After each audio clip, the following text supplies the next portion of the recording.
আসসালামু আলাইকুম স্যার। ওয়ালাইকুম আসসালাম রহমতুল্লাহ। স্যার, অনেকে আজকাল হার্টের রোগে ভুগছেন এবং বয়সটাও অনেক কম, তারপরেও হার্টের রোগে ভুগছেন। এই বিষয়ে যদি আপনি আপনার এই হার্টের রোগীদের একটু পরামর্শ দিতেন, কেন হচ্ছে বা কি করলে, কোন লাইফস্টাইলে চললে হার্টের রোগ একটু কম হবে এবং হার্টের রোগীরা সঠিকভাবে চলতে পারবে, সে বিষয়ে একটু আমাদেরকে জানাবেন। ধন্যবাদ আপনাকে।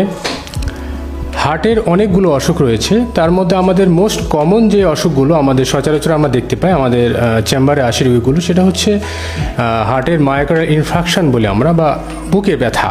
আর একটা হচ্ছে হার্ট ফেইলিওর, হ্যাঁ, ক্রনিক হার্ট ফেইলিওর। তাদের দীর্ঘদিন হার্টের অসুখের কারণে হার্টটা কম কাজ করতেছে, কম ফাংশনিং করতেছে। সেসব ক্ষেত্রে আমরা তাদেরকে উপদেশ দিব এরকমভাবে যে তারা একটা হেলদি লাইফস্টাইল লিড করবে। হেলদি লাইফস্টাইলটা কেমন? যে তারা নিয়মিত পরিশ্রম করবে, সেটা কাজের ফাঁকে হোক, সেটা সকালে হোক বা সন্ধ্যার সময় হোক, বা যে কোনো একটা ফ্রি সময় বের করে নিয়ম করে একটু শারীরিক পরিশ্রম করবে এবং স্বাস্থ্যকর খাবার খাবে। আমাদের এই অঞ্চলে খুব জনপ্রিয় এক খাবার হচ্ছে বাইরের খাবার, যেমন ভাজা পোড়া, হ্যাঁ, এবং চর্বিযুক্ত খাবার। এই খাবারগুলো আমাদের অ্যাভয়েড করতে হবে। এবং বাকি থাকে যে নিয়মিত ডাক্তারের কাছে এসে, হ্যাঁ, ডাক্তারের পরামর্শ অনুযায়ী ওষুধ সেবন করতে হবে। যাদের হার্টের অসুখ, সেটা হার্ট ফেলিওর হোক বা বুকে ব্যথার অসুখ হোক, কখনো ডাক্তারের পরামর্শ ছাড়া হার্টের ওষুধ কখনো বন্ধ করবেন না।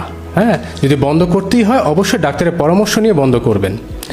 হ্যাঁ, আর আপনাদের স্বাস্থ্যকর খাবারের মাঝে আর একটা সমস্যা হচ্ছে আমাদের পর্যাপ্ত ঘুমের খুব অভাব। আমরা মোবাইলে এত বেশি আসক্ত হয়ে পড়ি যে আমাদের ঘুম ঠিকভাবে হয় না, বিশেষ করে রাতের ঘুম, দিনের ঘুম না। আমাদের রাতে 6 থেকে 8 ঘন্টা অবশ্যই ঘুমাতে হবে। যদি আপনি না ঘুমান তাহলে আপনার শরীরে স্ট্রেস বেড়ে যাবে। স্ট্রেস হলে আপনি অটোমেটিক্যালি আপনার হার্টের অসুখ শুরু হয়ে যাবে। তো এইভাবে আপনারা মেনে চলার চেষ্টা করবেন।